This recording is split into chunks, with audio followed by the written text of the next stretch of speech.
ധാരാളം നേതാക്കന്മാരുണ്ട്, സീറ്റിന് അർഹരായിട്ടുള്ളവർ ധാരാളം ആളുകളുണ്ട്. പക്ഷെ നമുക്കറിയാമല്ലോ, ഞങ്ങൾ മത്സരിക്കുന്ന 90-92 സീറ്റിൽ മാത്രമാണ്.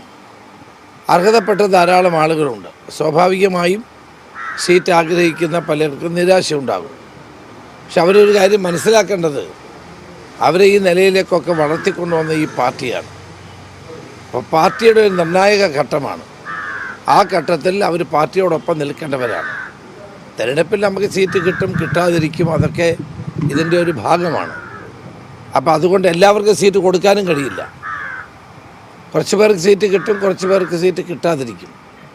ഏതായാലും ഗവൺമെൻറ് അധികാരത്തിൽ വരും എന്നുള്ളത് കൊണ്ട് പലർക്കും ഗവൺമെൻറ് വന്നു കഴിഞ്ഞാൽ വേണ്ട പരിഗണന നൽകും, ഒരു സംശയവും വേണ്ട.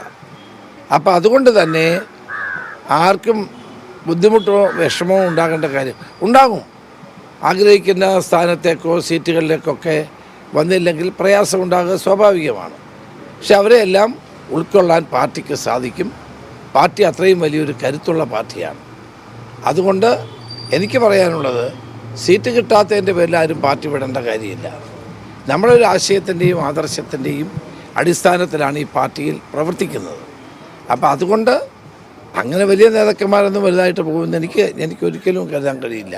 ആരും അങ്ങനെ പോകുന്നില്ല. ആരെങ്കിലും പോകുന്നെങ്കിൽ പിന്നെ അവർക്ക് പിന്നീട് അനുഭവിക്കേണ്ടി വരും. കാരണം പാർട്ടി വിട്ടുപോയ ആർക്കും ഇത്തവണ CPM സീറ്റ് കൊടുത്തില്ലല്ലോ. പാർട്ടി വിട്ടുപോയ ആളുകൾക്ക് വലിയ പ്രോത്സാഹനം കൊടുത്ത CPM ഇത്തവണ ആർക്കും പാർട്ടി സീറ്റ് കൊടുത്തില്ലല്ലോ.